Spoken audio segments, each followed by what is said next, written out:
ఈరోజు మనం ఒక ఆసక్తికరమైన పెట్టుబడి విశ్లేషణ గురించి మాట్లాడుకుందాం.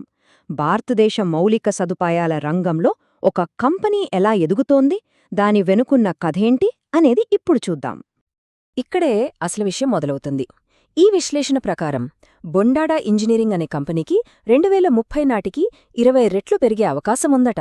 అసలిది సాధ్యమేనా? దీని వెనుకున్న లాజికేంటో తెలుసుకుందాం. ఇంతకీ ఈ మల్టీబ్యాగర్ అంటే ఏంటి? సింపుల్గా చెప్పాలంటే, మనం పెట్టిన పెట్టుబడికి చాలా రెట్లు అంటే మల్టిపుల్ టైమ్స్ లాభం రావడం. ఇక్కడైతే ఏకంగా 20 రెట్లు అంటున్నారు. వామ్మో, 20 రెట్లంటే మాటలు కాదు కదా! ఇంత పెద్ద మాట చెప్తున్నారంటే దాని వెనక ఏదో బలమైన కారణమే ఉండి ఉండాలి. అదేంటో ఈ విశ్లేషణలో లోతుగా పరిశీలిద్దాం. ఈ నమ్మకం వెనుక 4 ప్రధానమైన స్తంభాలున్నాయని ఈ విశ్లేషణ చెప్తోంది. వాటిని ఒక్కొక్కటిగా చూద్దాం. సరే, ముందుగా అసలు ఈ కంపెనీ ఏం చేస్తోంది, దాని కథేంటి? అసలు బొండాడా ఇంజనీరింగ్ ఏం చేస్తుంది? ఈ కంపెనీకి మన దేశ నిర్మాణానికి ఉన్న సంబంధమేంటి? ఈ విశ్లేషణ ప్రకారం బొండాడా ఒక ఈపీసీ కంపెనీ. ఈపీసీ అంటే ఇంజనీరింగ్, ప్రొక్యూర్మెంట్, కన్స్ట్రక్షన్. అంటే సింపుల్గా ఒక పెద్ద ప్రాజెక్ట్ను డిజైన్ చేయడం దగ్గర్నుంచి దానికి కావలసినవన్నీ సమకూర్చి దాన్ని పూర్తిగా కట్టి ముగించే వరకు మొత్తం బాధ్యత వాళ్లదే. ఒక రకంగా చెప్పాలంటే పెద్ద పెద్ద ప్రాజెక్టులకు టర్న్కీ సొల్యూషన్ అన్నమాట. ఇక్కడ మనం గమనించాల్సిన విషయం ఏంటంటే, వాళ్లు ఫోకస్ చేస్తున్న రంగాలు సోలార్ ఎనర్జీ, 5G టెలికాం, రైల్వేల ఆధునికీకరణ. ఇవన్నీ చూస్తే మన దేశానికి అత్యంత కీలకమైన ప్రాజెక్టులు. అంటే ప్రభుత్వం ఎక్కువ డబ్బు ఖర్చు పెట్టే రంగాలు ఇవే. సో వీళ్ల బిజినెస్కు భవిష్యత్తులో మంచి డిమాండ్ ఉంటుందన్నది ఇక్కడ పాయింట్. మరి వీళ్ల క్లయింట్స్ ఎవరో చూస్తే కంపెనీ స్థాయి ఏంటో అర్థమవుతుంది. చూడండి, ఒకవైపు బిఎస్ఎన్ఎల్, ఎన్టీపీసీ లాంటి ప్రభుత్వ రంగ దిగ్గజాలు, మరోవైపు అదానీ, రిలయన్స్, జియో లాంటి ప్రైవేట్ రంగ లీడర్లు. అంటే రెండు వైపులా వీళ్లకి బలమైన సంబంధాలు, నమ్మకం ఉన్నాయన్నమాట. ఒక కంపెనీ ఏం చేస్తోంది అన్నదానికన్నా కొన్నిసార్లు అది సరైన సమయంలో సరైన ప్లేస్లో ఉందా లేదా అన్నది చాలా ముఖ్యం. బొండాడ విషయంలో విశ్లేషణ ప్రకారం టైమింగ్ వాళ్ళకి అద్భుతంగా కలిసొచ్చింది. ఎందుకంటే బొండాడ ప్రస్తుతం మన దేశంలో ఒకేసారి జరుగుతున్న 3 అతిపెద్ద పనుల మధ్యలో ఉంది. ఒకటి, సోలార్ లాంటి పునరుత్పాదక ఇంధనం మీద భారీ ఫోకస్. 2, దేశవ్యాప్తంగా 5Gని తీసుకురావడం.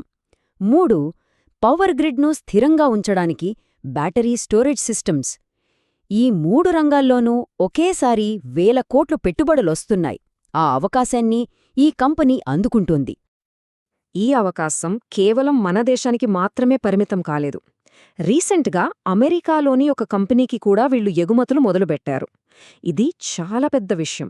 ఎందుకంటే వాళ్ల ప్రోడక్ట్ క్వాలిటీ గ్లోబల్ స్టాండర్డ్స్లో ఉందని చెప్పడానికి ఇదొక బలమైన సాక్ష్యం. సరే, అవకాశాలు బాగున్నాయి. కానీ ఇంత పెద్ద టార్గెట్స్ రీచ్ అవ్వాలంటే వాళ్ల దగ్గర ఒక పక్కా ప్లాన్, దానికి తగ్గ ఆర్థిక బలం ఉండాలి కదా. మరి వాళ్ల గ్రోత్ ఇంజిన్ ఎంత పవర్ఫుల్గా ఉందో చూద్దాం. ఈ ప్లాన్కు అసలైన పునాది వాళ్ల ఆర్డర్ బుక్. అంటే వాళ్ల చేతిలో ఆల్రెడీ కన్ఫర్మ్ అయిన పనులు. దాని విలువెంతో తెలుసా? దాదాపు 6,000 కోట్ల రూపాయలు. అంటే రాబోయే కొన్ని సంవత్సరాల వరకు వాళ్లకు ఆదాయం గ్యారంటీ అన్నమాట. ఈ 6,000 కోట్లు అనే నంబర్ని ఇంకోలా చూద్దాం. ఈ ఆర్థిక సంవత్సరంలో వాళ్లు అంచనా వేస్తున్న మొత్తం అమ్మకాలకు ఇది దాదాపు 3.8 రెట్లు ఎక్కువ. దీన్ని బట్టి వాళ్లకు రాబోయే 2 ఏళ్ల వరకు పనికి ఎలాంటి ఢోకా లేదని క్లియర్గా తెలుస్తోంది. ఈ ఆర్డర్ బుక్ ధైర్యంతోనే వాళ్లు ఒక అగ్రెసివ్ గ్రోత్ ప్లాన్ వేశారు. చూడండి, 2030 నాటికి ఏకంగా 10,000 కోట్ల రూపాయల రెవెన్యూ టార్గెట్ పెట్టుకున్నారు. ఇది చాలా చాలా పెద్ద లక్ష్యం.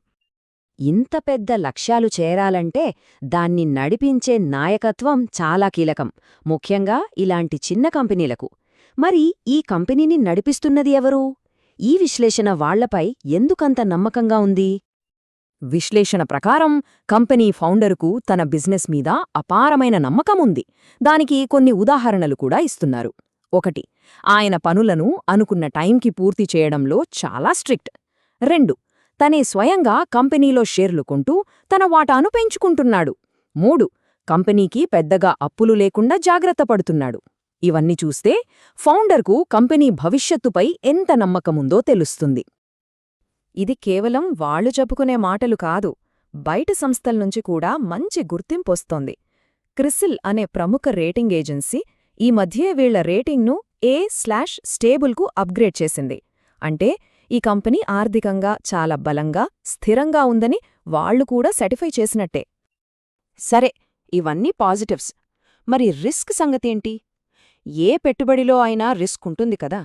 ఈ విశ్లేషణ ప్రకారం ఇక్కడ రిస్క్ కంటే రివార్డ్ పొందే అవకాశం చాలా ఎక్కువగా ఉంది.